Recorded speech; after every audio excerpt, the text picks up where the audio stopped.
Bonjour, aujourd'hui nous sommes le mardi 19 mai. Nous allons continuer l'histoire de Poulou et Sébastien. Alors nous en sommes à l'épisode numéro 4 de ce feuilleton de notre histoire de Poulou et Sébastien. Alors dans cette histoire-là, vous allez voir que les enfants vont échanger leurs vêtements. Donc là c'est le livre. Dans le texte que vous avez, il est écrit.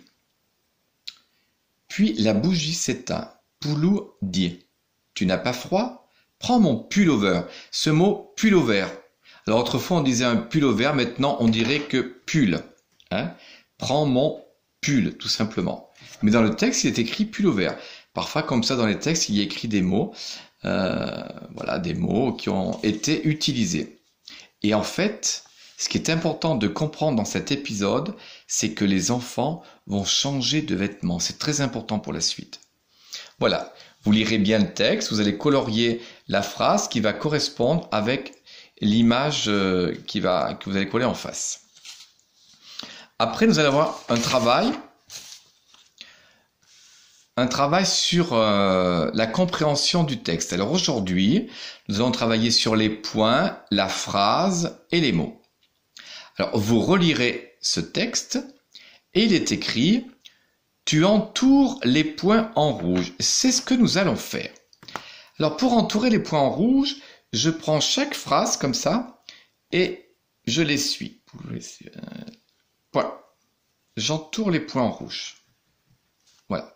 Je continue en suivant le chemin des phrases. Tac. À un autre point. J'entoure les points en rouge. Je continue là. Je continue. Voilà. Je suis le chemin des phrases. Je ne prends pas un point par-ci, un point par-là. Je continue bien le chemin de la phrase pour ne pas oublier de point. Voilà, je continue. Tac, tac, tac, tac, tac, tac, tac, tac, tac, tac. Deuxième consigne. Tu colories chaque phrase. Alors, pareil, je prends du début et je m'arrête au point. Première phrase, coloriée en vert. Je m'arrête au point. Je change de couleur. Deuxième phrase. Mais là, j'arrive là au bout de la ligne. Mais est-ce que je m'arrête? Non, il n'y a pas de point. Donc la phrase continue. C'était la phrase numéro 2 qui en rouge est écrit. Il ne marche pas sur le même trottoir. Je fais bien la ligne pour continuer la phrase. Je m'arrête au point. Phrase numéro 3. Je change de couleur. Pareil. Je ne m'arrête pas au bout de la ligne. Il n'y a pas de point. Donc, je vais jusqu'au point. Je change de couleur. Un jour, l'école va se promener avec point. Je m'arrête là. Je prends une autre couleur. Là, en jaune. Hop, pareil, je ne m'arrête pas là, ça continue. Dans un pré, il y a une... faut que je continue. Petite cabane rouge. Il faut colorier, on sait faire. Mais il faut aussi lire. Je ne peux pas m'arrêter là et changer de couleur. Ça n'aurait pas de sens. Dans un pré, il y a une. Je ne change pas de couleur. Petite cabane rouge. Là, je change de couleur, je vais bien jusqu'au point. Je peux prendre du vert, même si j'ai déjà pris. L'essentiel, c'est que les couleurs ne se touchent pas. Tout à coup, la pluie se met à tomber très fort. Point. Je change de couleur. Tous les enfants vont s'abriter sous le feuillage d'un arbre. Point. Voilà. Et je peux reprendre une autre couleur. Poulou et Sébastien se réfugient sous le toit de la cabane rouge. Point. Voilà. J'ai colorié les phrases. Combien y a-t-il de phrases? Alors du coup, pour les compter, voici comment je vais faire. Voilà. Je pars toujours sur le chemin de la phrase et je m'arrête au point. 1. Tac, tac, tac, tac, tac, tac, tac, tac, tac. 2. Tac, tac, tac, tac, tac, tac, tac, tac, tac, tac, tac, tac, tac, tac, tac. 3. Tac, tac, tac, tac, tac, tac, tac, tac, tac. 4. Je continue le chemin de la phrase. 5. Voilà, je vous laisse compter jusqu'au bout. Hein. Vous continuez bien selon les chemins des phrases. Et vous écrirez ici combien il y a de phrases. Tu recopies la phrase numéro 2. Donc, je reviens au début, chemin de la phrase. 1. 2. Il ne marche pas sur le même trottoir. Voilà la phrase numéro 2. Vous savez qu'une phrase commence par une majuscule et se termine par un point. Hein, vous la recopierez ici. Majuscule en rouge. Il, majuscule en rouge. Il ne marche pas sur le même trottoir. Point. Tu entoures les mots de la phrase numéro 2. Alors, je prends un crayon, là, et je vais entourer les mots. Alors, j'y vais. On y va. Il, ne, les mots, c'était les étiquettes qu'on avait apprises en début d'année. Marche, pas, sur, le, même. Je m'arrête là? Non, la phrase, elle va jusqu'au bout. Trottoir. Et je compte ces mots. Vous les compterez. Tac, tac, tac, tac. Je ne vais pas vous le dire. Combien la phrase numéro 2 a-t-elle de mots? Vous le marquerez. Tu recopies le dernier mot du texte.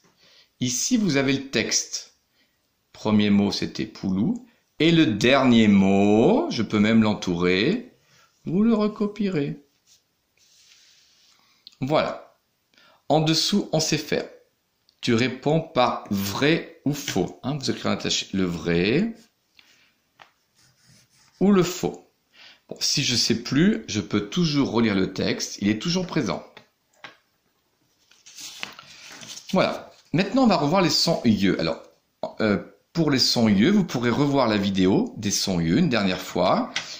Vous pourrez continuer la dictée de la grande fiche des sons yeux. Et on va lire les sons que Gafi nous propose, où les sons sont tout mélangés. Œil, œil, attention, on confond souvent. Œil, et aïe, ouille, treuil, reille, reuil, aïe, feuille, veille avec le « de reine, vaille, beille, teille, bille, rouille, raille, le « de reine, aille, le « de jeudi, œil, on voit bien la différence, hein. Bille, ah, il n'y a pas de i, belle, nille, bouille. Voilà, alors par rapport au yeux, on a bien retenu l'exercice, c'est que normalement le son yeux a 2 ailes. Hein? Alors, si c'est du féminin, une. Par exemple, pour le cas du son œil, œil, ben, ce sera le cas numéro 1. Hein? On l'écrira comme ça, avec 2 ailes E, quand c'est une, par exemple, une feuille. Si le yeux est dans le mot, hein, s'il est dans le mot, on a mis deux petits traits là, ça veut dire qu'il est dans le mot. Ben, ça sera le cas numéro 2. Numéro 2.